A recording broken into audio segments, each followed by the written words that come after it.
बिस्मिल्लाहिर्रहमानिर्रहीम। अस्सलाम वालेकुम स्टूडेंट्स, मैं आपकी टीचर मिस फरहा जमील। उम्मीद करती हूँ कि आप सब खैरियत से होंगे। स्टूडेंट्स, जैसा कि आप क्लास 2 में जा चुके हैं, तो क्लास 2 में हम नाज़रा कुरान का कायदा नंबर 1 पढ़ेंगे।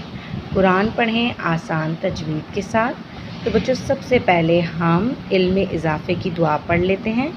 रब्बी ज़िदनी इल्मा, ऐ मेरे रब मेरे इल्म में इजाफ़ा फरमा। बच्चों, हम क्लास 1 में अरबिक हुरूफ़ तहज्जी के बारे में बहुत सी मालूमात जान चुके हैं और क्लास 2 में हम इसकी मज़ीद तफसीलात जानेंगे। तो सबसे पहले बच्चों रिवीजन कर लेते हैं। अरबिक हुरूफ़ तहज्जी, अरबिक हुरूफ़ तहज्जी में कितने हुरूफ होते हैं रिवायती तरतीब के लिहाज से और सौती तरतीब के लिहाज से। अरबिक हुरूफ़ तहज्जी में अगर रिवायती तरतीब के लिहाज से देखा जाए तो टोटल 29 हुरूफ होते हैं, यानी 29 हुरूफ होते हैं। और अगर सौती तरतीब के लिहाज से देखा जाए यानी आवाज़ के लिहाज से, तो किन हुरूफ की आवाज़ें होती हैं? टोटल 28 हुरूफ हैं जिनकी आवाज़ें होती हैं। और एक कौन सा ऐसा हर्फ है जिसकी आवाज़ नहीं होती? वो है अलिफ। यहाँ आप सौती तरतीब में अलिफ को नहीं देख सकते क्योंकि अलिफ की आवाज़ नहीं होती, इसे स्ट्रेचिंग के लिए इस्तेमाल किया जाता है। अब आप सोच रहे होंगे कि यहाँ पर अलिफ क्यों आया है? तो बच्चों, जब अलिफ के ऊपर ज़बर ज़ेर पेश कुछ भी नहीं होता तो वो सिंपल अलिफ होता है। अगर जब अलिफ के ऊपर ज़बर ज़ेर पेश या कोई भी हरकत आ जाती है तो फिर वो अलिफ नहीं होता, वो हमज़ा होता है, इसलिए इसे हमज़ा के साथ लिखा है। तो यहाँ पर ये अलिफ नहीं है, हमज़ा है। अगर इसके ऊपर कोई हरकत होगी यानी ज़बर ज़ेर पेश होगा। तो बच्चों, क्या हमने सीखा? रिवायती तरतीब के लिहाज से अरबिक हुरूफ़ तहज्जी में टोटल 29 हुरूफ होते हैं और सौती तरतीब यानी आवाज़ के लिहाज से, मखारिज के लिहाज से देखा जाए तो अरबिक हुरूफ़ तहज्जी में टोटल 28 हुरूफ होते हैं। तो बच्चों, हमने क्लास 1 में इन हुरूफ के मखारिज पढ़े थे, यानी कि ये 4 हुरूफ किस जगह से अदा होते हैं। मखारिज, मखरिज की जमा है और मखरिज के क्या मायने हैं?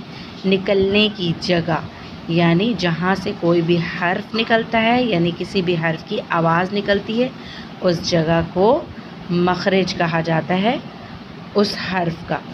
तो बच्चों, मा, बा, व, फा कहाँ से अदा होते हैं, किस जगह से निकलते हैं? होंठों से निकलते हैं। होंठों के मुख्तलिफ़ हिस्से से, जैसे कि होंठों के बाहर वाले हिस्से से, अंदर वाले हिस्से से, दरमियानी हिस्से से। होंठों के बाहर वाले हिस्से को मिला के छोड़ेंगे तो मा अदा होगा। होंठों के अंदर वाले हिस्से को मिला के छोड़ेंगे तो बा अदा होगा। होंठों को गोल करके वा अदा होगा और ऊपर के 2 दांतों की सिरे को नीचे के होंठ के तर हिस्से से मिलाएंगे तो फ़ा अदा होगा।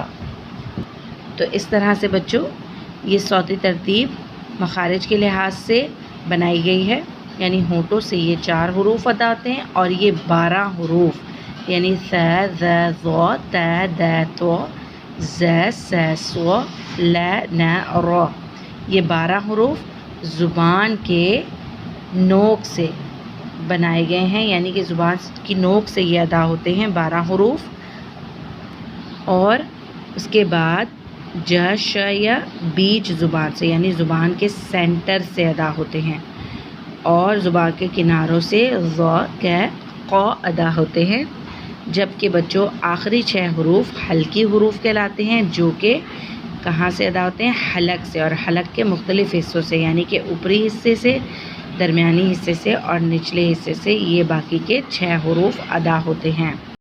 तो बच्चों, आज आपने क्या याद रखना है कि हमने अरबिक हुरूफ़ तहज्जी की रिवायती तरतीब और सौती तरतीब देखी। किस लिहाज से? रिवायती तरतीब में 29 हुरूफ होते हैं, यानी कि रिवायती लिहाज से अगर लिखे जाएँ अरबिक हुरूफ़ तहज्जी में 29 हुरूफ है टोटल।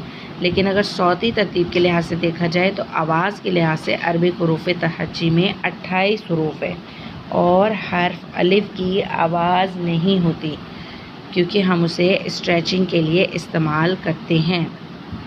تو بچوں آج کے لیے بس اتنا ہی ہے. آپ نے اسے اچھی طرح سے یاد رکھنا ہے کہ عربک حروف تہجی میں کتنے حروف ہوتے ہیں، اور ہم اپنے اگلے سبق میں ما، با و فا کے بارے میں جانیں گے تفصیل سے. اپنا بہت خیال رکھیے گا. اللہ حافظ.